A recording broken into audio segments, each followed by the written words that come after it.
हमको सम्मान नहीं है, हमें आजादी नहीं है, हमें गुलामों की तरह रखा जाता है, उस धर्म में हमें बने रहने कौन सा धर्म है? आप समझ लीजिए कौन सा धर्म है, बताओ ना।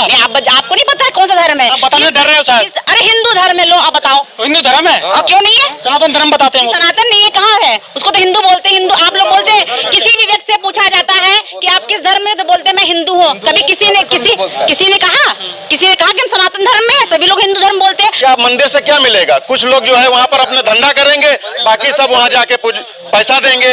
वो ऐसा एटीएम है जहाँ पर हमारा समाज जो बहुसंख्यक समाज है वो पैसा देता है, और तिजोरी वो खोलता ताला कौन है? ब्राह्मण खोलता है। तो हमारे लोग तो मूर्ख बन रहे हैं, उससे हमारे कोई रोजगार वहाँ तो मिलना नहीं है। रोजगार बनिया को मिलेगा, ब्राह्मण बैठेगा और छतरी लठ लेकर के जो है वसूली करेगा।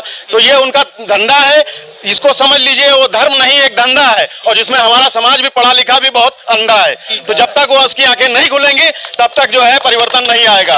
कुछ लोगों की आंखें हम जैसे लोगों की खुली है, इसीलिए समाज में थोड़ा सा परिवर्तन हुआ है। अब हमें तो अपने बहन बेटियों को उसी तरीके से उनको जागरूक करना है कि आप डट के मुकाबला करो, ताकतवर बनो, शक्तिशाली बनो, घर से निकलो। सरकार को दिख भी तो नहीं रहा है भाई, उनका नारा था कि बेटी बचाओ, लेकिन ये नहीं। दिक्कत यही है कि कोई हिंदू धर्म ही सबसे बड़ी जो है शोषणकारी व्यवस्था है वो, क्योंकि यहाँ पर जातिवाद है, ऊंच नीच है, छुआछूत है, जिसकी वजह से जो है हमारा चूंकि जो पुराना बुद्ध धर्म जिसको हमारे लोगों ने कुछ लोगों अभी भी भूले हुए हैं, हमें घर वापसी करनी चाहिए।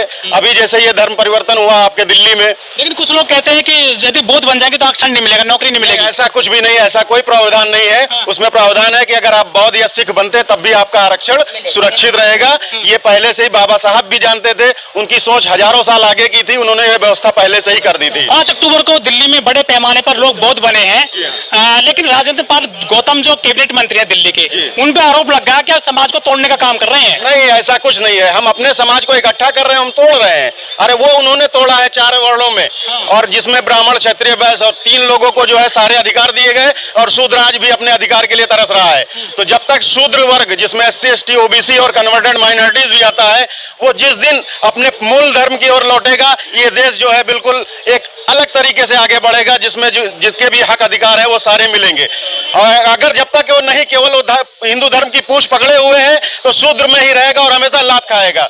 जिस दिन वो लात मार करके उस धर्म को छोड़ करके और बौद्ध धर्म अपनाएगा, ये देश अपने आप सही राह पर आगे बढ़ जाएगा। जबकि उनको लात पड़ती है मंदिरों में। बिल्कुल, मैं तो कहता हूँ ऐसे लोगों को जो लात पड़ती है उनका हम सपोर्ट ना करके उनको और लतियाया जाए, क्योंकि उनको समझ ही नहीं आ रही है कि हमारे महापुरुषों ने कैसा आंदोलन चलाया, कैसा लोगों को मानवतावादी पाठ पढ़ाया, लेकिन उनकी समझ में नहीं आया। क्योंकि हजारों साल की व्यवस्था जो बिगड़ी हुई है उसको सुधारने में समय लगेगा। हम लोग भी कभी मंदिर के लिए जाते थे, लेकिन जब हमारी भी बुद्धि जागृत हुई। जाते थे? जी हाँ, बिल्कुल जाते थे। छोड़ा मंदिर आपने? अरे हम तो मान के चलिए 10-20 साल तो हो ही गए होंगे छोड़े हुए, और वो भी हम हालांकि मंदिर जरूर जाते थे, लेकिन हमारा हमेशा ये सवाल रहता था मैं इस मूर्ति से क्या मांगूं। संविधान में सबको अधिकार है, कहीं भी जाए, कहीं भी आए, किसी धर्म को अपनाए। बिल्कुल अधिकार है। मंदिर क्या है हिंदू धर्म? मंदिर के लिए तो बाबा साहब ने भी लड़ाई लड़ी थी, लेकिन इसलिए नहीं लड़ी थी। उन्होंने कहा था कि हम मनुष्य हैं और हमारा अधिकार है कि हम सार्वजनिक जगह पर कहीं भी जा सकते हैं।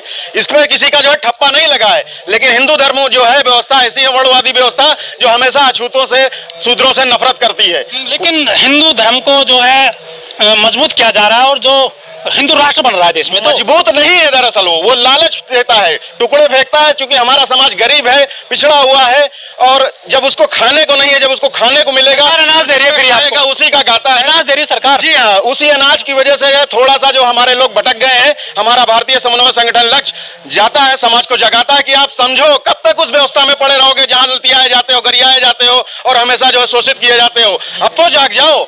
ठीक है, पुरानी पीढ़ी हमारी नहीं पढ़ी थी, लेकिन अब जो बच्चे आ रहे हैं हमारे, कुछ तो पढ़ रहे हैं, कुछ तो समझ रहे हैं, और यही परिवर्तन का एक आगाज होगा कि नई पीढ़ी हमारी समझ रही है और हर जगह हमारी छाप छोड़ रही है कि लोग जागरूक हो। हमारे पुराने लोग भी बहुत से जो नहीं पढ़े लिखे हैं वो भी जागरूक हैं। तो जागना मेन होता है, पढ़े लिखे होने से मतलब नहीं है। एक अनपढ़ आदमी भी जागरूक हो सकता है, क्योंकि हमारे महापुरुष भी बहुत ज्यादा पढ़े लिखे नहीं थे, लेकिन उन्होंने समाज में एक अलग जगाई, जिसकी वजह से आज हम लोग शायद जागरूक होकर के लोगों को जगा रहे हैं।